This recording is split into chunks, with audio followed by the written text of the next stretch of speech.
of the product engineers community. Um, so I will just double check very quickly if everything is working fine on YouTube. So I know that people are watching, and then we'll get started. Yes, it's live. Okay, we have a few people already watching. Let me just welcome them.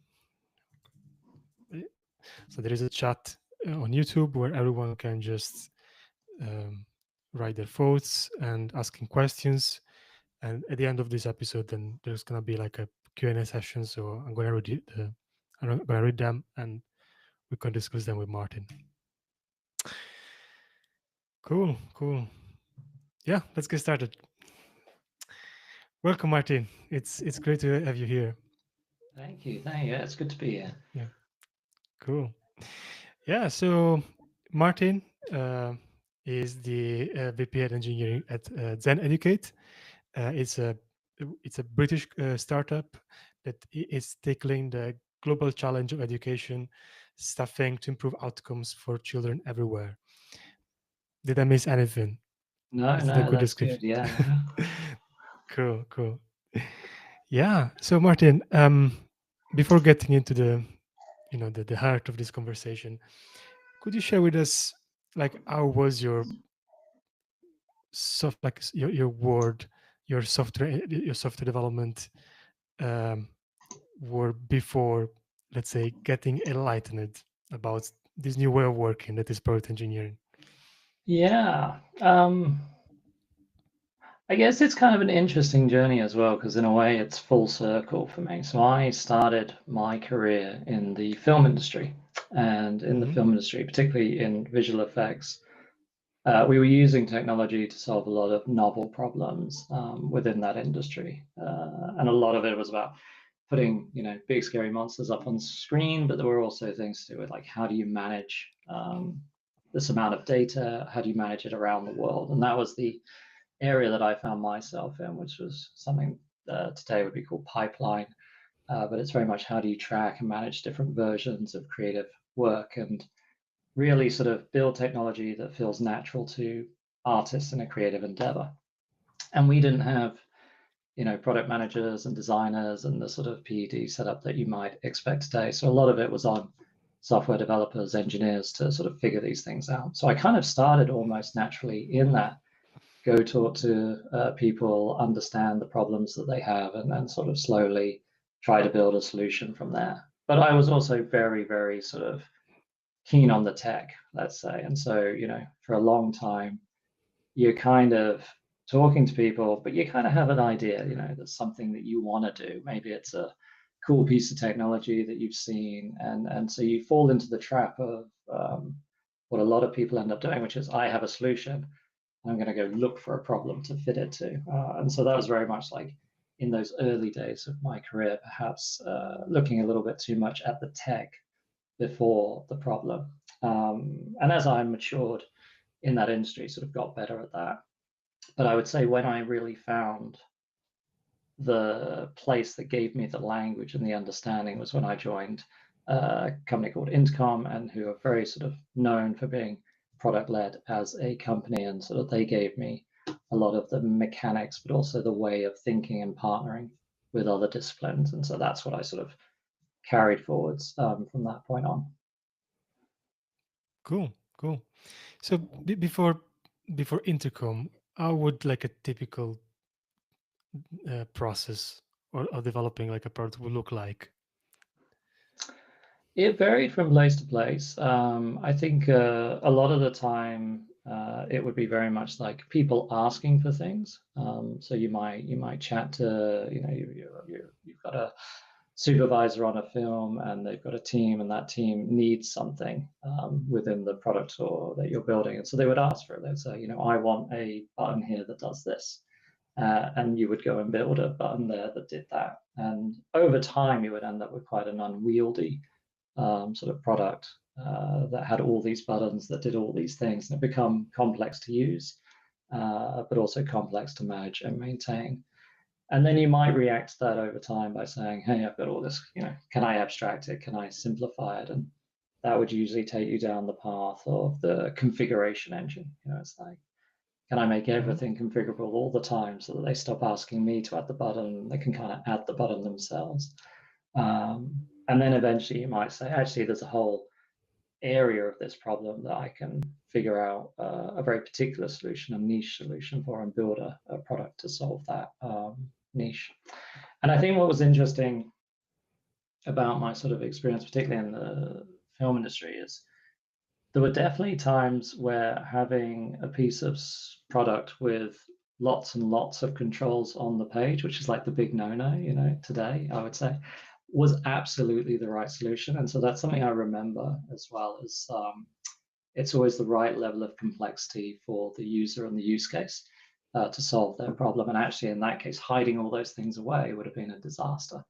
And so it's not, simplicity is not always just get rid of everything and have lots of white space.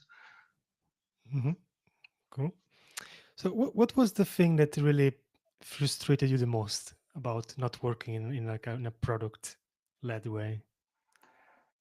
I think it's two things. I think one, you never really sort of understand what you're doing and why.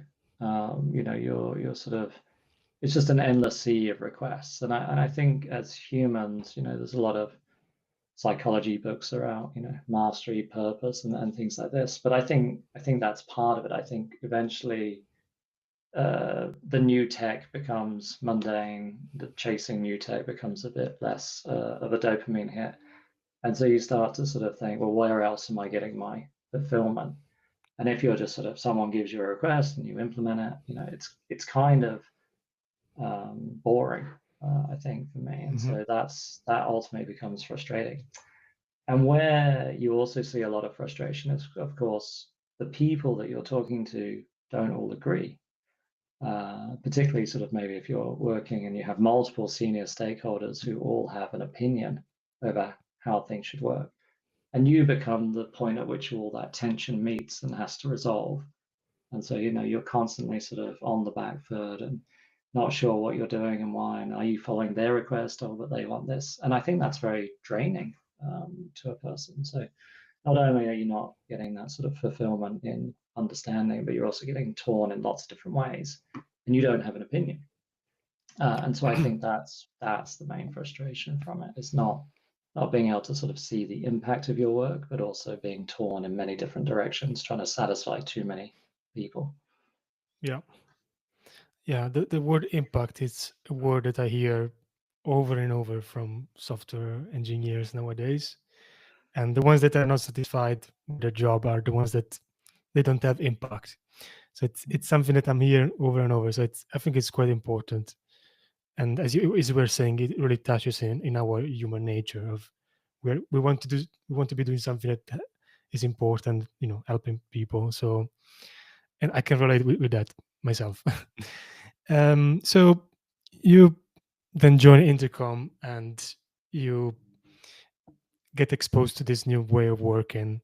um, what was for you your moment, like what really clicked for you?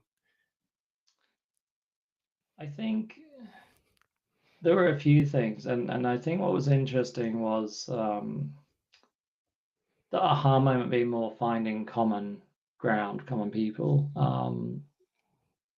In that suddenly you had people who believed from the very top of the company down that this was the way to build, a great company, a great solution, and deliver a great product. And so it wasn't sort of you on your own a little bit trying to always push this thing. It was like, oh, it's the default path now. It's not the thing that you have to do alone. So I think just having that, like, oh, and not to say like this had started in the film industry and towards the end of my sort of career there, but it was never perhaps valued as much as say it would have been at Intercom, who saw this as their competitive advantage almost from the get go.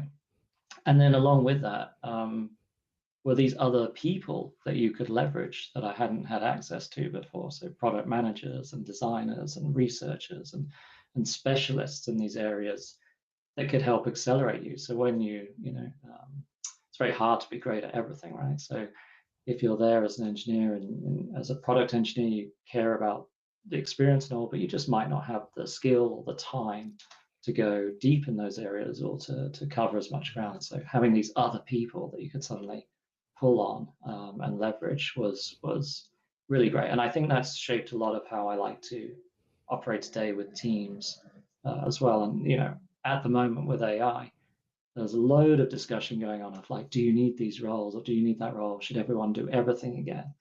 And so I sort of have that experience from film to know the trade-offs that you're making. And then it's more than just like who's doing the work. Yeah, yeah, makes sense. Um, did you have any um, like mentors that really guided you to develop this way of thinking? Even like outside of Intercom, for example, any public figure that you like to follow was very inspiring for you? Not really in that I'm sort of terrible at all that. People ask me, what books would you recommend reading? And I tend to learn by doing. I have absolutely chatted lots to lots of different folks, different leaders, and taken perhaps a little bit from many of them over many years.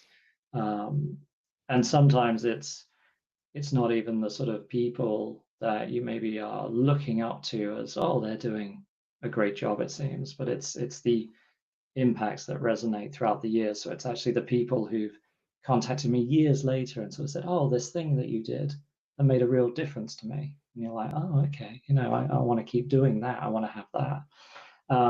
But at Intercom, I did work with a fantastic chap called Kuba, and I think he really epitomized this idea of like product mindset. So even though he was an engineering leader, he was deep into the product. He played with the product daily. He understood the limits of the product as well. And I think seeing an engineering leader sort of go to that level of being a strong product leader as much as engineering leader and being as much in the product details as the technical details was very inspiring quite early on. And I think the other thing at Intercom that was a big shift for me is I'd led teams. I'd actually been, CTO of a small startup in the film industry and all. But it had always been like the people management was like the second thing. It wasn't as valued in the film industry at the time. And I'd always been much more of the like lead architect hat. And at Intercom, I shifted quite dramatically into, I wonder if I'm any good at this people stuff. And so I learned a lot through Intercom, not just about like the product, but also leading engineers, leading teams, and helping them deliver great outcomes. That's interesting. So you're saying that there's also a big component into working with like this mindset by having like strong leaders can actually lead you and help you foster that mindset, right?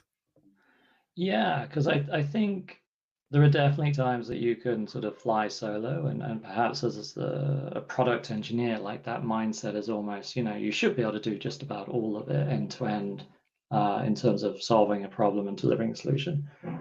But you'll always hit a limit. You'll always hit an individual ceiling quite quickly, and so it is a team sport, and it's about knowing how to leverage other people within your team, like whether it's other engineers or whether it's other disciplines. And I think a lot about like how do you set up the dynamics for a team, for an organization that becomes natural and easy to do rather than hard to do. Hmm. Yeah. Recently, I spoke with a startup founder, and they they work as product engineers. So they have a very small team of 5 engineers, and each of them. It's very interesting the way they work. They have, of course, some product problems that they need to solve, and they don't work on features. So they work on experiments. So each person in the team has an experiment. And I mean, the crazy thing is that he said to me, "Yeah, we're going from having weekly sprints to daily sprints now because we can go so fast with AI experimenting and stuff." But yeah, aside this, the interesting thing he told me is the fact that you have all these people that are contributing to the product at the same time. At a certain point, creates some conflict, of course, because everyone has different opinions, and I think, I mean, I've seen different ways of defining what a product engineer is, but in this specific one, it's like getting an initiative end to end. So from discovery to implementation to measurement. So in that case, you have a lot of conflict. Is that something that you also experience, this kind of conflict? So when you have more people involved into like product work, of course, that can happen, right? Yeah, I don't know that I've experienced it as a sort of a conflict, maybe slightly, but I think the greater risk and the thing that I have experienced and that happens more is um, a dilution of accountability and ownership. I think it suddenly becomes a bit harder to know who's doing what and what you can rely on them for and expect from them, particularly if you do have like dedicated product manager and designer roles, and suddenly you're asking engineers to lean in there. I think it can be a bit of a learning curve for individuals and team of like, wait, what's my role again? What am I doing, not doing? Um, I think there's also a risk that you forget why you might have those specialist roles, but B, that you just like use it as this sort of I'm just going to pile more work on. It's like, oh, the engineer can do it all. You have to provide like the supporting mechanisms to make that successful. And I think the thing that I keep in my mind that I've said to a few folks, and it can sound a bit harsh, but today at least, maybe in the future with AI, who knows? But like today at least, if you have engineers, then you can build and maintain a product without anyone else. So a product manager, a designer, even someone like me in my role, we're all kind of pure overhead. And so we really have to find ways to accelerate what the engineer is doing. And I think that's where that idea of leverage comes in. So if an engineer can work faster because now they can talk to a designer who's deep into the design craft and helps them sort of understand and build that muscle and go faster than if it's just the engineer on their own shipping something and getting feedback and then shipping something and getting feedback. Like it's still hard to get a very tight feedback loop with an end user at scale. So I think those things are important, but when you blur the lines, yeah, it's less about conflict and more about who's doing what, do things start to drop between the cracks. So I'm very clear always with teams to say, here's who's accountable for these things, and then define accountability as this is the person who's ensuring that it's getting done and done well, but I don't mind at all who actually does it. It's just, if it's not getting done or it's not getting done well, I'm going to go talk to this person in this role. Yep, makes sense. Makes sense. So um, we can dig into now into Zen Educate, right? The culture, because that's really what got me when I was going through the everything I was reading about how you work there. And the I think the sentence that really got me was that software engineers at Zen Educate are problem shapers. They're not ticket takers. And what does it mean exactly in Yeah, it's a practice? very it's a very catchy phrase. And I would say like we are one of the things I like about Zen and perhaps as a story to the folks watching and all is this is a journey for us as well. Like we started when I joined being a little close to perhaps being ticket takers, not quite, but we had an expectation of engineers and a process where a product manager would write all your tickets and sort of hand them off and assign them to engineers, and engineers would then implement them. And then engineers would have to show the work to a product manager to get it approved and signed off before it then went into production and things. And that's just all very slow, but also quite not fun, I think, for engineers. And so we set about going on this journey of being more product engineer sort of mindset and attitude, and that has been a shift. And so now what we see is still leveraging product managers to help scope things, to say these are the important problems that we're hearing when we look around at the different use cases that we have, but involving engineers in that discussion for engineers to sort of say, well, why do we think this is that problem? Or is there actually a different problem over here have we actually sharply defined what the problem is and what success would look like in solving it?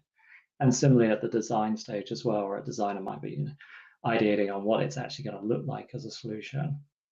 Engineers now being invited and included in that discussion and helping sort of figure out, hey, we can actually do this slightly differently because we have this thing that exists. Whereas if we go build the thing that you've outlined, that's going to take longer.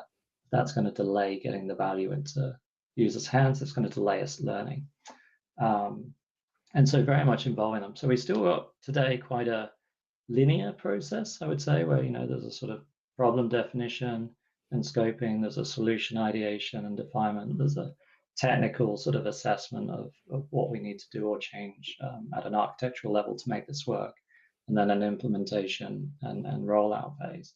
And so they are a bit and what we're seeing is with the engineers that have really embraced this product engineering mindset, those loops and those feedback loops are getting tighter and tighter, and people are almost starting to say they're butting up against that sequential process and they're wanting to move faster, which is obviously what you want to happen ultimately, is you get this wonderful sort of feedback loop going.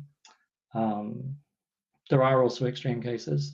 We try not to think about there's one size to fit all. We try to provide a sensible default operating model for teams and then let them sort of experiment a bit. And we do that with engineers as well. So we have some engineers who've partnered directly with, say, a more of a commercial leader and just worked directly with that commercial leader to at least spike out a solution to a problem before an entire team takes it on and works with it. And that's been very successful as well. And also a lot of fun for everyone, I think, especially on the commercial side, to suddenly get a closer glimpse of like, oh, what does it mean to actually build something and iterate on it? For commercial leader, you mean like as salespeople? Yeah, like yeah. So like an yeah. account manager or a Account sales manager, leader okay. or someone. And one of the things I should sort of outline, like one of the things that I really enjoy about Zen and why I joined it partly is it's one of those unusual companies that does operations and product, and it's the mix of these things that's it's sort of secret sauce, as it were. So it's when we're using technology, we're providing that technology both to internal teams and external schools and educators, and sort of all of those things working together is what allows us to like deliver great experiences in terms of filling staff vacancies quickly and to high quality. Cool. So what would you say it's that like a signal that things are not working properly anymore, like in terms of collaboration? So what are you looking for exactly? Collaboration between within a team, do you mean, or? Yeah, let's say the team is working on maybe a new product initiative. So I guess are you like measuring something, or like qualitatively or quantitatively, or like how do you make sure that this way of working is kind of is working? Of course, yeah. Okay, yeah. I mean, we're small enough, like the product org's under 40 people. So we're small enough that you can get by a lot with just talking to people. And Okay. so definitely just checking in, teams run their retros. We also have a retro of retros where we bring up things from teams and identify patterns across the org. We've also invested in like a developer experience initiative, whereby on a regular cadence, roughly every 6 weeks, we're actually sending out survey to engineers and asking them, some common questions every time, but also some new questions that might be particular to something happening at that time, and just gauging like what's on their mind. I'm a big fan of whoever said, if you can't do anything, if you have data or asking people and you have to choose between them, then ask people, because engineers know. And we've definitely leaned into that. So I think that's sort of the main ways. Then you're also looking at like the output and the outcomes. Like, are we actually delivering faster? Perhaps are we doing it more sustainably?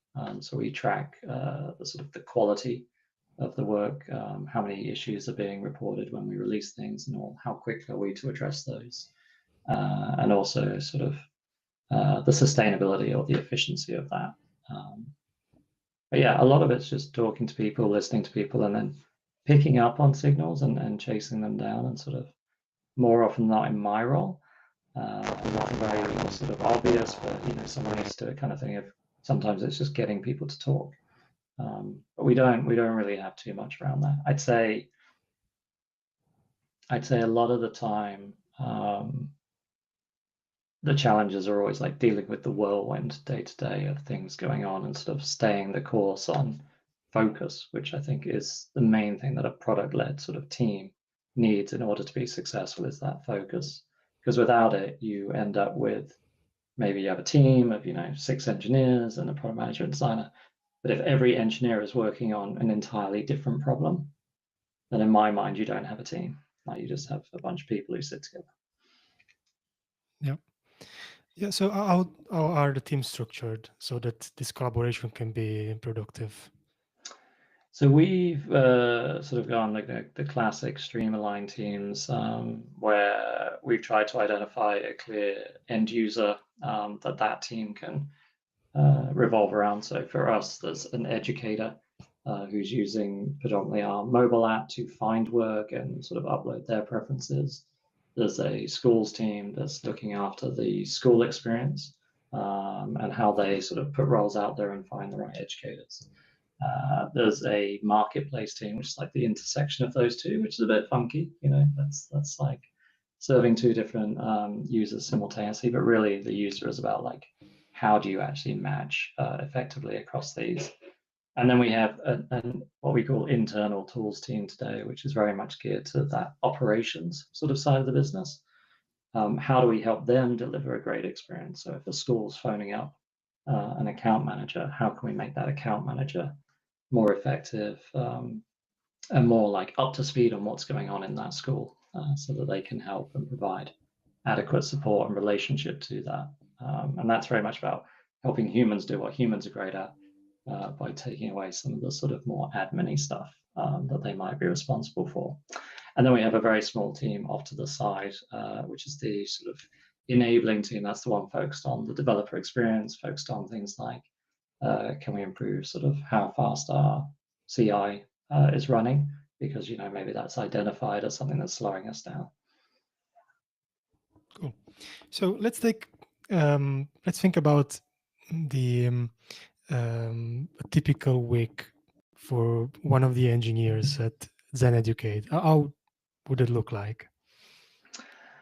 It depends team by team. We try to say there's a standard interface of things in terms of all of the teams, but we give a lot of freedom and flexibility then within a team to how they operate. But some of the common things are very sort of established standard things that you would expect. So a lot of the teams are doing a daily stand-up. Some of the variations that you might experience is some will do it async.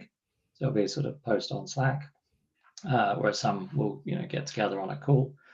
We're a distributed team, by the way, so we're mostly sort of joining meet calls and things. Mm-hmm. There'll be some period within the week that maybe the product manager is leading a review or a discussion on the problems that we've identified and doing that sort of shaping together as a team. Similarly, the designer might be outlining the sort of ideas that we have for how we could go solve a problem. Some of the engineers might be involved in technical planning. And for me, technical planning is very much about, are the non-obvious solutions to a problem technically? And if so, what are the trade-offs that we'll be making when we pick between them? And if so, like, let's write that up and get some input from the wider team before we move forwards. They might be writing their own tickets, breaking down work, iterating, doing QA, shipping, monitoring, the impact of those things in the observability systems, in the product metrics sort of systems. So it's kind of varying over every 2 weeks. It's kind of a mix of these things. We are sort of running this sort of 2-week sprint approach, but we might mix that up soon. That's very much like helping teams find a bit of structure. But we're now seeing teams, as I said, being able to move quite fast without all of that mechanics. So yeah, it varies.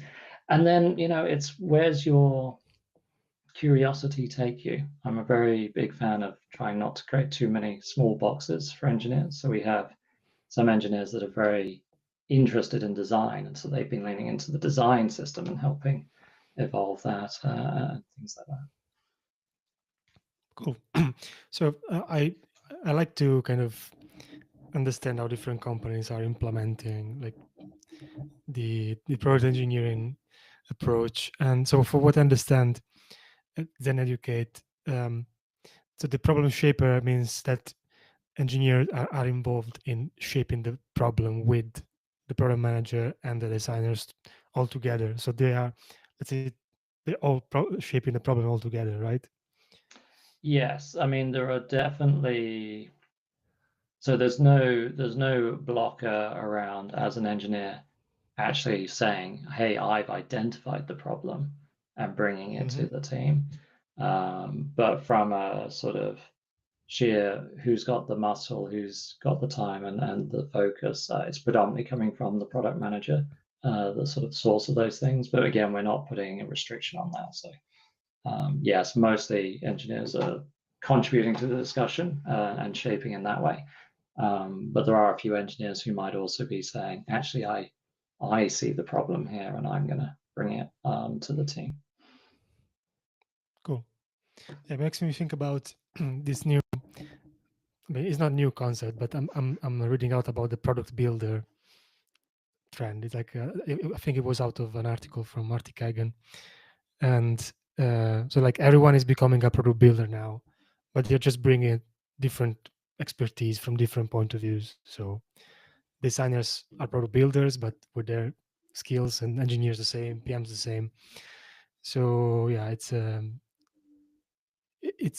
important, of course, that there's this collaboration and people with different point of views and experiences can contribute to the final outcome.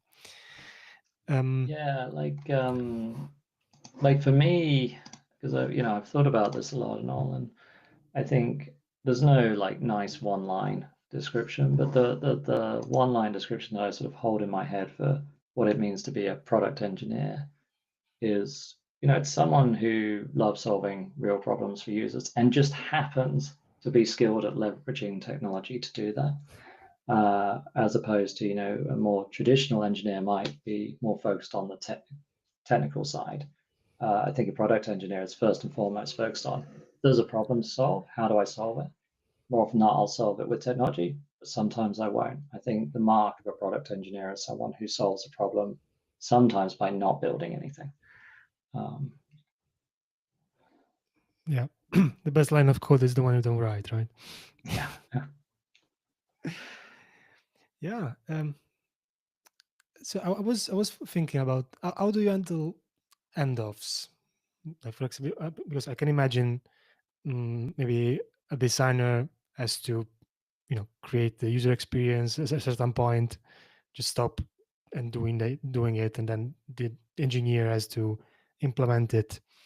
um, and I mean, in my experience, this can create some delay, of course, because you need to wait for something to happen, for some artifacts to be created. So it could be a blocker. So how do you handle this within your teams, generally speaking? So at the start of the year, we rolled out quite a structured process to sort of provide support for that. And so that's actually a process that takes place over 6 weeks. And you can imagine sort of 4 weeks lead up to the sprint execution phase. And so Hmm. in the first sort of week or couple of weeks, that's when you're really looking at, do we understand the problem? Have we pricked the problems that we want to go after? And again, sort of engineers being involved. And then following on from that, are we designing it in a certain way? What are the solutions that we might want to go after? And then, so we've actually created quite a lot of lead time in the process, and that's how we've sort of tackled that main, are we laying the tracks, far enough ahead that the team can run at it well.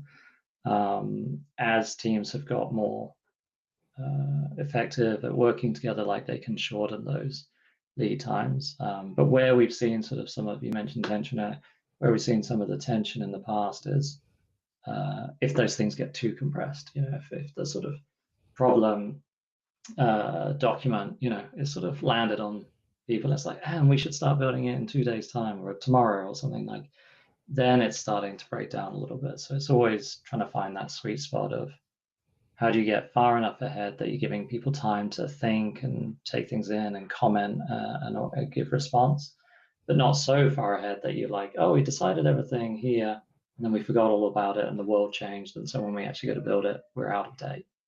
So for us at the moment, it's around 6 weeks, but we're sort of open to experimenting with that.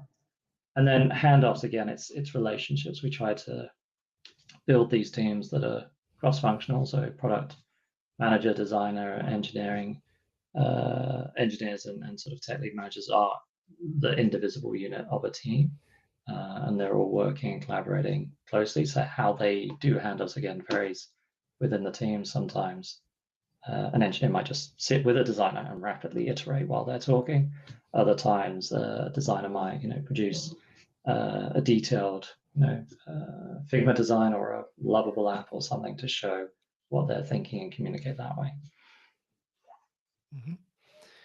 Well, I must ask, did the rise of AI tools, like, do you see any difference since they started to become more mainstream and in the way you work? A little bit, yeah. I mean, I think what's interesting is we're very much an experimental approach and attitude to AI. So we're not a company, and certainly not in product that's sort of written everyone will be 4 times more efficient. Let's do this. We've learned more into like, oh, this is something that we've never had before, and no one really knows. So let's play with it lots. Let's share our learnings and figure it out. And I'd say we've seen sort of some of the biggest gains in the work around the work. So actually, things like communication. We have a diverse set of people from different backgrounds, different languages, and all. And I'd say a lot of folks are now leveraging AI just to be clearer in their communication, or to summarize and understand, longer data sets. And so that's actually been quite useful in terms of how these teams work together. And then engineers have been picking that up more in the day-to-day sort of coding. We did an AI survey recently. Over half of our engineers, are using sort of more of the agentic AI approach, where they're sort of starting from, well, let's plan together and iterate, rather than, hey, can you just auto-complete something? We've got some designers who've lent into like actually creating PRs and shipping fixes, particularly on the styling side. And we've encouraged that because, like, you know what, that's probably just going to sit there in the backlog for a long time. So why not give it a go and see how far you get? And yeah, product managers, I think, leveraging it very effectively. And all of these things come with, like, you need to be able to stand behind the output of this tool. We're very clear that you can't just be like, yeah, I did the work and I handed it off to you, because then you're kind of like, what's the point of you? You need to add the value and be able to stand behind it. But product managers, there's a lot of information you have to deal with. Inputs across stakeholders, users, and all that you're taking in. And it's been very helpful in distilling that down and finding the sort of nuggets of information that you want to use. Yeah, makes sense. Now, the last thing you said is interesting. It's something I usually think about, like that PMs have all these things to do, and they usually are one person. Do you see this changing over time? Like most of all now that different, let's say, traditional roles are getting more responsibilities, like getting the PMs like a bit less busy so they can focus more on strategic work. I don't know, and so distribute the other responsibility across the team. Yes, I mean, I think I've been around a while, but I've also looked at history, and I would say, in general, any major technological advance has yielded more work overall. Like it just increases the number of things that humans can go after, and also raises the bar, like the quality or that you expect from a product today is far beyond what you expected 10, 15, 20 years ago. So we as humans tend to, I think, fill that void. We create the ability to do more, and then we create more to do. But I do think the roles shift slightly and change slightly. But at the same time, all these things, I think, are things that can happen anyway. It's just another tool. So if a product manager before was writing lots of tickets for their engineer and assigning the work to the engineers, I'd argue you don't need AI to solve that problem. You just need to, empower your engineers to write their own tickets and pull on you when they need to clarify things. So there, it would be a terrible solution to say, well, as the PM, I'm going to leverage AI to write all my tickets for me and assign them to the right engineers. But I do think there's lots of interesting things on as you become more senior or as you become more specialist, which is what a product manager role is. How do you multiply yourself? How do you scale yourself is often the question. And I think that's interesting. Like, can you train, a chatbot or something with what you know and your tone and how you respond to things, so that when you're not around, someone can ask you a question. I don't know. Like, maybe that's something that we'll be able to do and do effectively. I think the hard thing with AI, as I sort of see it today, is it's not reliable. And if it's not reliable, then a lot of those gains disappear, because if I'm going to ask my PM GPT, and sometimes I'll get exactly what they would say, and other times I'll get total nonsense fiction. Like, that's not actually useful to me. If I then have to think each time, oh, do I trust it or not? Yeah, makes sense. Yeah, I mean, probably there are better activities to spread knowledge. Maybe I'm thinking about like extreme programming, for example. It's has a lot of activities that help spreading knowledge, like pair programming and um, I'm thinking maybe it's also time to do like maybe pair programming between different roles, not only between engineers but also with program managers and designers. So you always have this kind of knowledge sharing that would happen like automatically, right? Yeah, and I think we've all seen, the sort of the Notion, sites and things that just end up with this sprawl of information that's not curated, not maintained, and hard to follow. And so I think some of what we have now is wonderful, because you can start to put that in a place that remains searchable and approachable, and we have the ability for people outside the product, or perhaps to ask questions of the product. Why does it behave that way? And it didn't need someone to write docs for every single little thing. Equally, an engineer who's joining the team, might want to be asking, like, what do I need to think about when working on this part of the product or code base, and having the ability for it to sort of talk them through that and give them enough signposts to go and talk to people. I think that's a great skill to have. Cool. So on a different note, you said that you are, as a Zen Educate, is in this journey to experiment with this new approach, and so you're still seeing how it works out. What have been like the main challenges that you faced during this process? Did you find any resistance, anything that you haven't seen working, and then you had to tweak it to make it work? What's been your experience? I think the thing that's maybe a bit sort of obvious and simple, but is the thing is just the need to constantly tell people and reinforce that you can do this. I think if you've had people working a certain way and suddenly you change that, there's always going to be some nervousness. Like, can I do it? As in, am I allowed to? Am I, like, as an engineer, well, am I stepping on the product manager's toes here? I don't want to, upset them. So making that okay and safe, and re-emphasizing continuously that no, as a team, this is how we do better. And actually, the PM's going to thank you, because, as we've said, they've got a lot to do. Um, I think that's part of it. And then there's also, can I do this in that, like, well, maybe I've never thought this way before. Maybe I haven't really thought about user problems in this way, customer problems. Maybe I don't understand the commercial aspects of the business and why, these things are important. And so there it comes down to, like, do you have that curiosity? And I think that's such an important trait of engineers, is to be curious. And I think a lot of engineers are engineers because they're curious about things.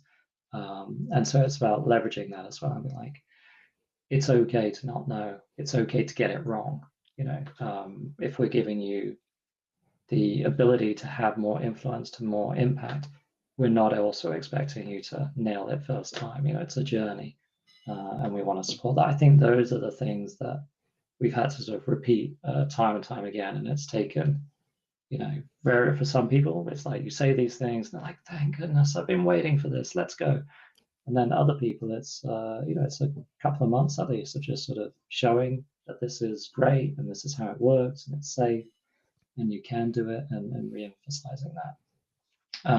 I think those are the main things, that we sort of see as a challenge, beyond the stuff that we talked about earlier about, like, then what falls through the cracks. Are we clear on, at the end of the day, who's accountable for certain things? Yeah. Yeah, no, I can imagine how it's important that all the company also agrees on this. Like not only the engineering department, it's also like the product and everyone. Yeah, I mean, if you Yeah, if you do this and you don't set expectations, and you're sort of CEOs only to see suddenly everything grind to a halt and nothing's getting shipped anymore, then that's tough. So you need to set expectations, but also look for the quick wins, look for the champions. There will always be, I imagine, in any engineering org, at least one or two engineers who just naturally get it, and you can sort of leverage them to do something really quickly and well and show the success of it. cool. So I want to pause a second just to see if are there any questions. So if anyone has any questions, please write them down so we can answer them. I don't see anything in the chat yet, so let me just see if I let me refresh the page. Nope.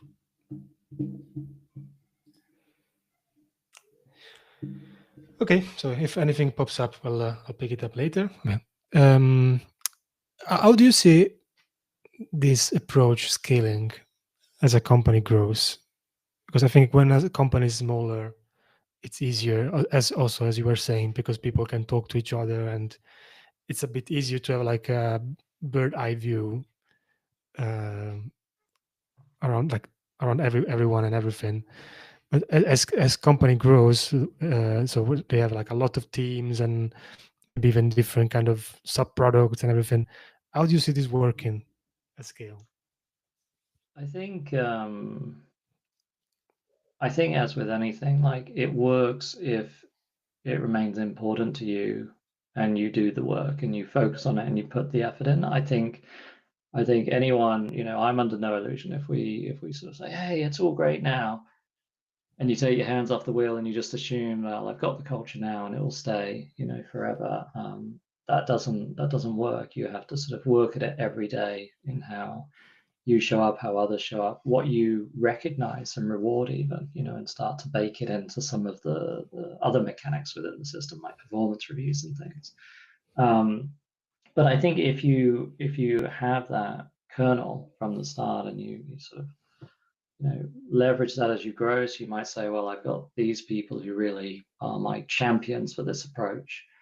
So I'm not going to put them all in one team over here. I'm going to spread them out. I'm going to set up a way for people to go on tour with different teams, different areas of the business. So we're constantly circulating these ideas and these approaches. We're going to make sure that we're very public in what we celebrate, so that people know that this thing is respected and all.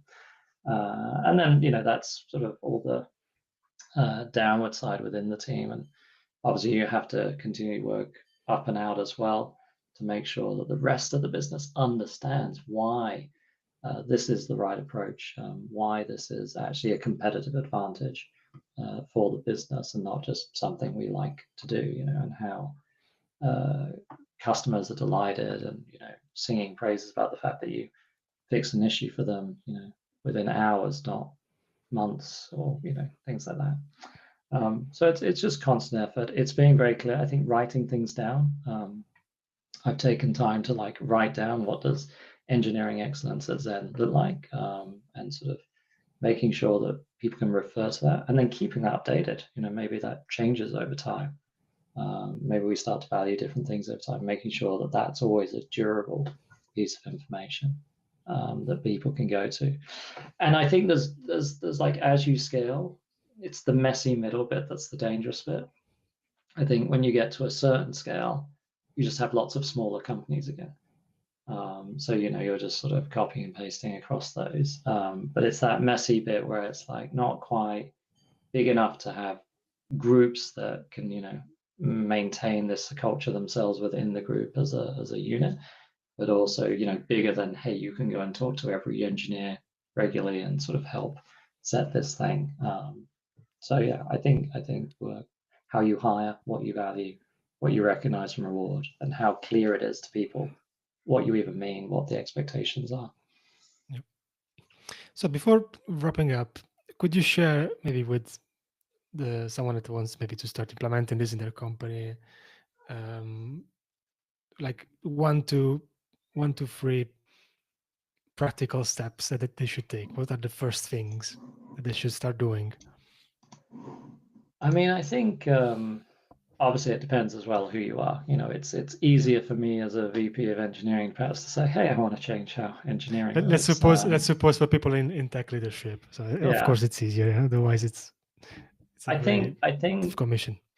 I think step one is like really challenge yourself on why you want to do it. Because it's very easy, I think, to look at the things you read on the internet, or hey, this thing's apparently the great way to do it. But something like this is something that's very much something you have to sort of internally build a conviction around, and a belief in. Now, for me, that was perhaps easier because I've been an engineer, and I think if you have been an engineer before, a lot of it will just make sense. But if you haven't, then you need to sort of really understand why this thing is the right thing, and what you want to do. Step two is write it down. I think use AI to challenge yourself. Like, hey, imagine you're an engineer reading this. Imagine you're a CEO reading that. What are the flaws? And in that, you have to make decisions. You have to say, what does this mean to you? Because as we've discussed, like, it can mean a lot of different things. So what are the trade-offs? And I think that's, if you can't find trade-offs in what you're doing, then you haven't thought about it enough. I think with something as important as this, there have to be trade-offs that you're making. And I favor transparency here. So in the doc that I wrote, it says what those trade-offs are and why we've wanted to make them. And I think if there's no trade-offs to make, then it's not, perhaps worth writing down.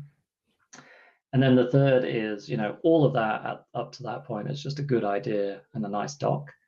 Then you have to really sort of roll it out, and there you need partners.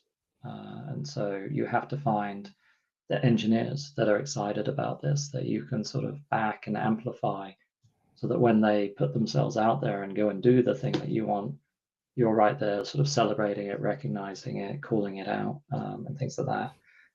If you're in a particular organization where you need to provide cover, I didn't, but like, you need to make sure you provide cover for them, that you've set this scene for other leaders, the commercial leader and things. You don't want to be like, hey, I've come up with this great thing and I've rolled it out in my org after the fact. You want to be explaining early on, like, why this is important to the business and why you're going to do that. And I think that it's those sorts of things. But first and foremost, you got to understand why you're doing it yourself. And if it's just because you read it and it looks cool, it's probably not going to work. So to recap, one, you need to internalize it and understand why you want to do it in the first place, not just because you read it somewhere. Two, you need to kind of write it down, reflect about it, and understanding what are the trade-offs of this choice. And three, find allies, like people that can support you in this change and trying to kind of talk with other people in leadership, trying to kind of find a collaboration. So you can give an example. Yeah, and I think also take a sense of where you're operating. So there are some places where this would be a start small kind of thing. So you would be like, maybe I do this with one team, and then when it proves successful, expand from there. Yeah. Other places you might be like, go big or go home, and so just roll it out, to everyone, all this, and go at it. So I think you sort of have to think about like what's your execution and how you're going to do that. I would just say on point two with the trade-offs, not just the trade-offs of like product engineering, not, but also what's your definition of it and your trade-offs within it. Okay. Like what are the things that you're now convicted about? What are, should you have product managers? What does that mean? What would they own? What would your engineers own? What are the trade-offs of that decision? Cool. Thank you. Cool. So before closing up, where can people find you if they want to get in touch with you? Where are you hanging out? Yeah, I'm terrible at social stuff. I am on LinkedIn. I'm sure I've got accounts on Blue Sky, and I'm obviously in the Discord community that you've created as well. So if you ping me on any of these things, I will eventually respond. Also, I have a very novel name. I have a unique name, I would say. Fortunately, I'm usually easy to find with a Google search. Okay. I'll make sure to add all the links in the description. Yeah. Okay, Martin. Thank you very much for your time, and it was great having you here. It was very interesting. Thank you, Pepe. Yeah. Yeah.